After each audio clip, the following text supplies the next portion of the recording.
Hello and welcome to A Slice of Pie, the semi-weekly newsish show that we do on this channel. And today, we've got a lot of tech and gaming stuff to talk about. And yeah, let's just say Microsoft actually did something pretty awesome.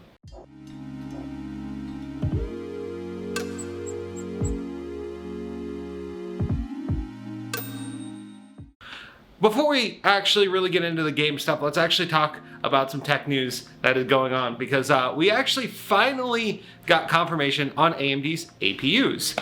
Not only are they real, everything we heard about them is true. They can be overclocked, they overclock well, and they're pretty much exactly what they said they were, with one problem. You and I will not be able to buy them unless you just so happen to be a OEM and original manufacturer of systems, because AMD is actually going to be selling them primarily to OEMs, which is completely different than their current strategy, which is selling to the consumer.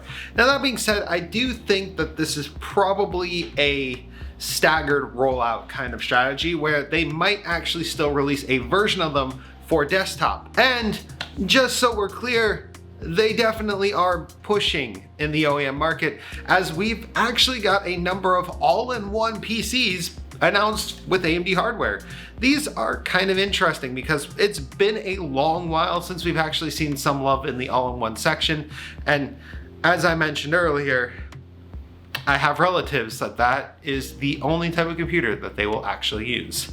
So overall, the AMD APUs are interesting, but not necessarily something to get too excited for. And technically, if you want to argue semantics, they are part of the 4000 series lineup. So technically, we got 4000 series CPUs this year. So if we don't see the actual 4000 series, this is why. And I'm kind of calling it now because I have a sinking suspicion that that's what's going to happen.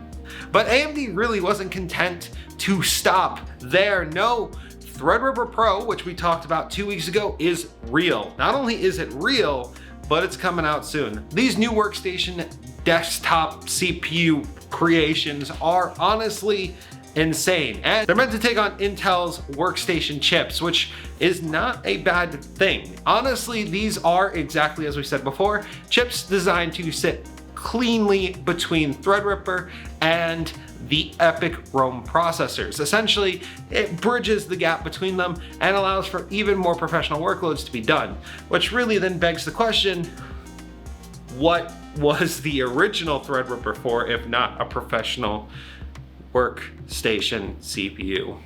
Now, this one is a bit of a rumor, but we're going to be talking about another rumor about another GPU, so I figured we'd talk about it. It's actually rumored, and this is not the first time this has shown up, that the new big Navi GPUs will have 16 gigabytes of VRAM. Now, most people will think that that is a bit excessive, and it is, except when you think about the target audience for it. Big Navi is supposedly going to be targeting a 4K gaming experience. The higher the resolution, the more that has to be stored in the VRAM. Essentially, video memory is crucial to higher resolution gaming. In fact, I remember a while back, I think it actually, I have the card. Yeah, it's right back here. There's an RX, I think it's a 5500, something like that. No, RX 5000, something like that. It's an old GPU over there that had a single gigabyte of VRAM. And I ended up running into issues with Skyrim, of all games, where I would exceed the VRAM and it would actually crash the game. It only happened in specific areas that actually taxed the video memory. Such a weird bug. So the solution to that was actually to actually downgrade to the standard texture pack. Digressing a little bit though, essentially that is how 4K can actually tax a system.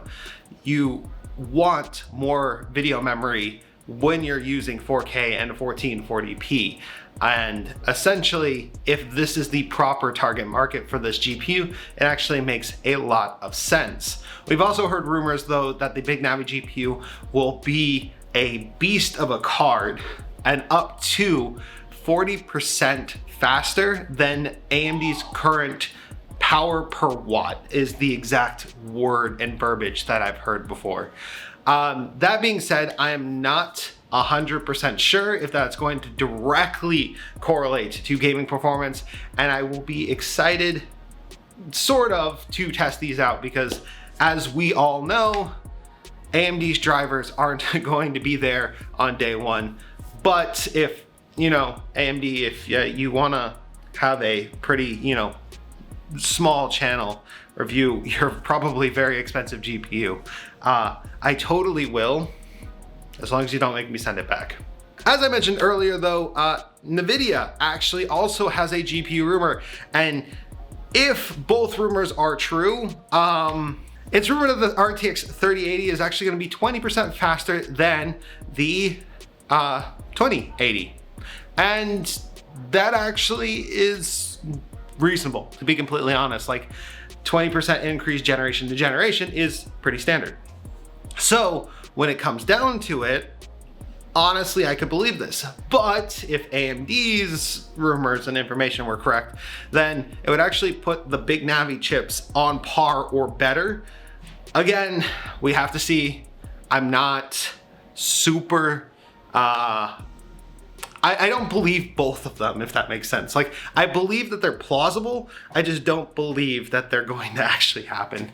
It's the world we live in. It's just one of those things where I'm just like, Navi's great, but at what cost will AMD try to take the top slot? Would it be a dual GPU card? It could be. I just don't know. I mean, that would make sense because they also did create bifurcation on B550, and if AMD is planning on releasing dual GPUs, then they need the bifurcation on the motherboard, and that would mean that AMD's motherboards would be capable of running these GPUs and Intel's would not. And that might actually make PCIe 4.0 actually pretty solid. Okay, we're gonna stop speculating here, but if that were the case, that would be interesting. All right, and then I do wanna bring up this one just because I'm a liquid cooling nut. I love my high-end liquid cooling PCs. EK finally released a flow indicator. I know, it took them forever. There are actually two models. Both are fairly interesting. One of them actually connects directly to your GPU water block and measures the flow going out of it. And it actually goes horizontally. So like if your GPU is like this, it goes like that. So it would sit like this in your PC, which is actually not a bad look. And it's RGB, so I like it. Currently I'm not using an EK water block on my GPU. I'm actually using an AlphaCool one, but they do have one that actually goes mid-run on a loop and it looks good. So I'm probably gonna pick a couple of them up, one for Supernova and one for Dark Matter. All right, let's talk about some game stuff, because yay, gaming news. Xbox had an event. It was an awesome event because they showed off Halo Infinite.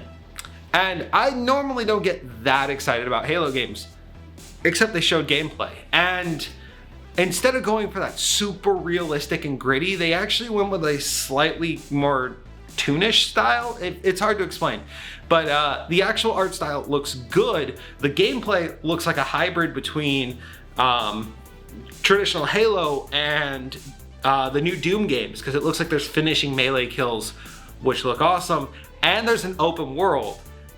So it's all awesome for me, and I love every aspect of that.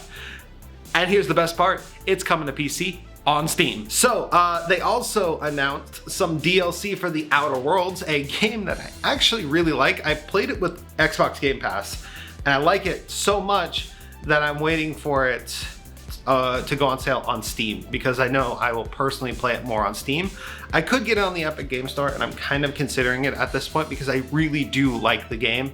And I didn't want to play too much of it while I had it on Xbox Game Pass, because games just kind of like drop out of there randomly.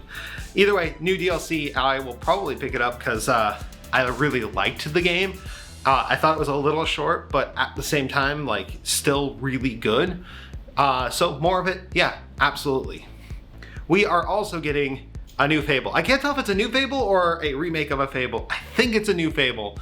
And it had like some Shrek vibes going on. I'm not even going to deny it. It looked like Shrek when it came to the trailer, because there's like this whole thing with a fairy. The fairy's like flying around, it's all like magical, and then the a frog eats it, and it's like literally Shrek 4D. So yeah, looks interesting. I'm excited. All of these will be linked below, and they're all on the Xbox YouTube channel. Mario Kart Tour is now actually playable. You can now play it in landscape mode, and it actually makes the game much better, especially because if you use the steering controls plus the drifting controls, now you actually have two separate areas where your thumbs can swipe, and you can actually use both thumbs to do different things. I personally have been playing it and I like it. I do feel a little behind now because I was in a league that was already like way up there. So like, I feel behind because all of the people in my league are like using characters I've never even seen before. But either way, it's actually super playable now, and I actually kind of dig it. It's weird. It's almost like Nintendo sabotaged this game a little bit, because now all of a sudden also the microtransaction type stuff is actually being pushed away a little bit. It's very different. I'm actually working on a video specifically about that topic, about how Nintendo probably sabotaged their own game. Another weird thing to just kind of pop up on Steam, Knights of the Old Republic. The entire collection is now on Steam, and it's kind of awesome. If you're a fan of old Star Wars media and honestly want to see like what the hype around the extended universe was, go ahead and play them. They're actually really good RPGs, and honestly, like, it's kind of why people are angry with a lot of the new content. Like, EA has had the ability to make a game like this, and they just haven't. And unfortunately, it results in us having lackluster Star Wars games when we could have had an amazing one. Razer has finally actually released a small form factor keyboard. In fact, actually, when I was on their website, I was looking for the Huntsman because I was going to do a video about optical key switches, and I saw the mini version of the Huntsman, but not the regular size one. It seems to be gone. Either way, it's a 60% keyboard layout, and it looks pretty awesome, and I'm gonna go ahead and probably get it. I do need a secondary keyboard for Dark Matter, so it should work pretty well, especially because Dark Matter's not a productivity-based PC, and I'm not gonna need those number keys or the arrow keys at all, for the most part. I don't even think there's any games these days that use those. The Entho Pro is finally out. God, it took so long. The Entho Pro is the cheaper, more airflow focused version of the Lux 2, which got renamed to the 713 or something like that. Either way, there is a new Phantecks case that is absolutely massive. Gamers Nexus actually did a video on it, and it made me not want it, to be completely honest. So I'm actually gonna link their video and a link to the article about it being released. Essentially, it's super big with lots of functionality, but like those functions cross over each other, essentially. Like, it has two PSUs you could use, and two systems, but you can't use them both at the same time. And you can use like a 420 millimeter radiator in the front or on the side, but you can't use them both at the same time.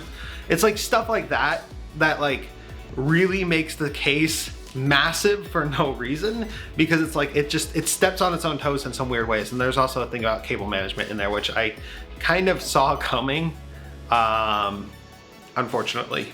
Asus is finally doing it. We're finally getting AMD Nucs. Well, they're not actually Nucs, because I think Intel actually has naming rights for a Nuc. But AMD is actually going to be getting some mini small form factor PCs. Asus is releasing them, and they're actually releasing them in Europe first. I tried to find them on Amazon, and unfortunately I could not. So I had to convert euros to USD, and it's about 300 USD for a bare bones kit, which actually has an AMD laptop processor in it, and it looks pretty small. So like, I kind of want it because it would be a good starting point for, say, a DIY laptop maybe. But at the same time, I don't necessarily know if it will ever come to us or if it will even be worth doing in the first place. All right, that's gonna wrap it up for us today. Thank you guys for watching. If you enjoyed watching this video, you can leave a like, comment, subscribe. I do this show twice every month it's every 2 weeks. So sometimes 3 times a month, depending on the month. Either way, thank you guys for watching. And I still don't know how to end videos. Wolfie, out.